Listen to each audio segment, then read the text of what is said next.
La vie, c'est un long voyage dans lequel on est entraîné sans même s'en rendre compte.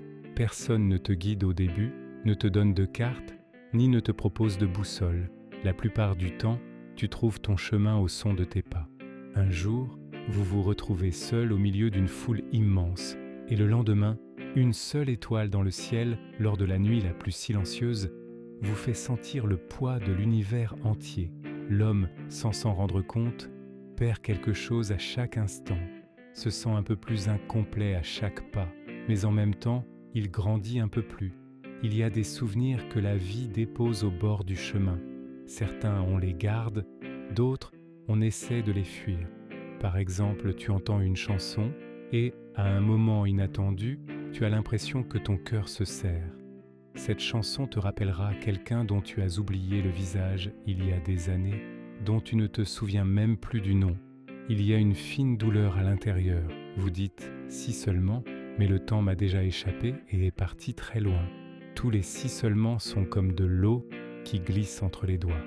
Aussi fort que tu essaies de le retenir, il t'échappera toujours, tu ne pourras pas le saisir. Peut-être que le plus douloureux est ceci, l'homme ne comprend la plupart des choses dans sa vie qu'en les laissant derrière lui et non en les vivant. Un jour, quand tu te retourneras et regarderas en arrière, tu diras « ce jour-là était en fait très beau ». Mais ce jour-là, tu n'as pas pu t'en rendre compte. Tu t'es perdu dans la course, l'agitation, les ambitions, et l'homme regrette et pleure, surtout la beauté qu'il n'a pas su apprécier. Il y a différentes sortes de personnes que tu rencontres au cours de ton voyage dans la vie. Certains restent, d'autres partent, mais chacun d'eux laisse une trace différente. Certains te donnent de l'espoir, d'autres te détruisent. Certains parviennent à être heureux avec une seule de vos phrases, tandis que d'autres sont brisés par votre silence. Parfois, tu ne te rends même pas compte que tu as provoqué des tempêtes dans le monde de quelqu'un. C'est pourquoi être humain est une lourde responsabilité, parce que même l'existence d'un être peut entraîner des changements dans le destin d'un autre. Et finalement, on se pose les questions suivantes. Qui suis-je ? Pourquoi suis-je ici ? Qu'est-ce que je vais laisser derrière moi ?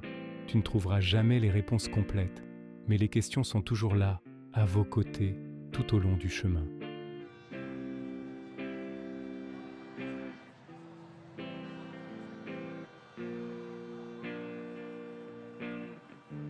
Un soir, la gare était à nouveau bondée. Un sol de pierre glaciale, le vrombissement des rails métalliques et toute cette agitation qui montait du fond des gens, même si on ne l'entendait pas. Tout le monde essayait d'arriver quelque part. Mais Amagar n'était pas seulement le début d'un voyage, c'était aussi une épreuve intérieure, un lieu d'attente et de confrontation. Les valises roulaient bruyamment sur leurs roues, les pas résonnaient et les annonces fendaient l'air avec une froideur métallique. Pendant que les gens couraient, ils ne pouvaient que dire au revoir à leurs proches, ressentant jusqu'à la moindre nuance le poids du fardeau qu'ils portaient dans leur cœur. J'étais seul dans un coin de cette foule, comme si la fatigue des années pesait sur mes épaules, le silence que je gardais en moi reposait sur moi comme un lourd manteau.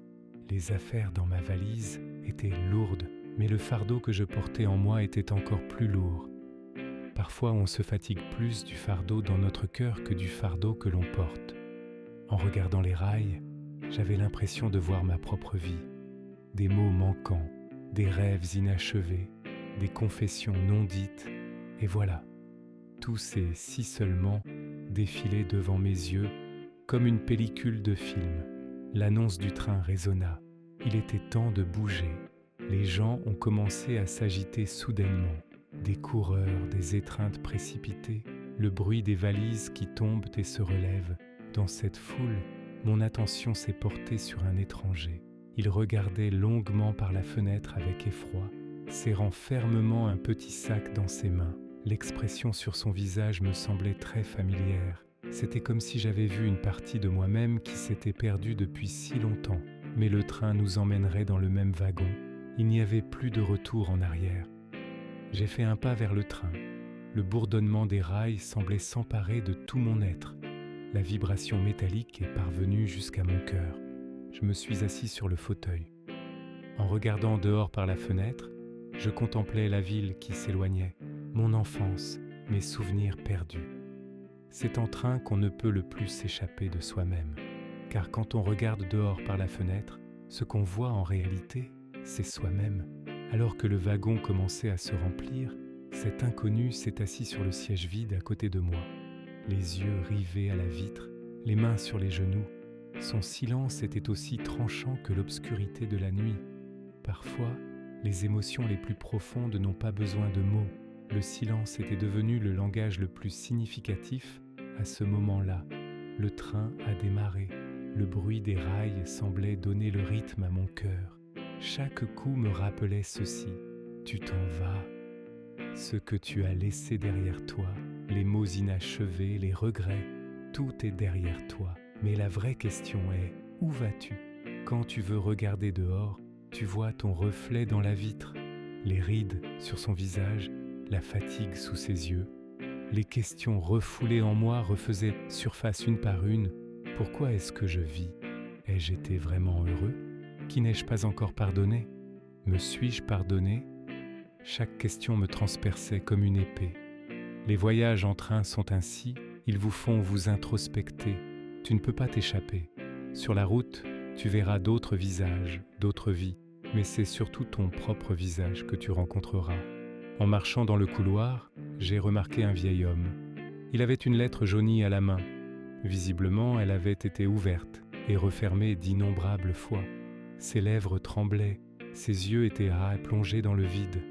Au coin de la rue, un jeune garçon dormait. Il portait des écouteurs et était inconscient du monde. Les deux voyageaient dans le temps, l'un avec ses souvenirs, l'autre en regardant vers l'avenir. L'étranger se tourna vers moi et commença à parler. « Sais-tu, le plus grand fardeau n'est pas dans ta valise, mais dans ce que tu portes dans ton cœur. » Il avait tout à fait raison. La valise en moi était pleine de mots non dits, de regrets et de rêves inachevés, et peut-être que le seul but de ce voyage était d'alléger un peu le fardeau qui pesait en moi. Des changements se sont produits en moi pendant que les rails nous transportaient vers l'inconnu.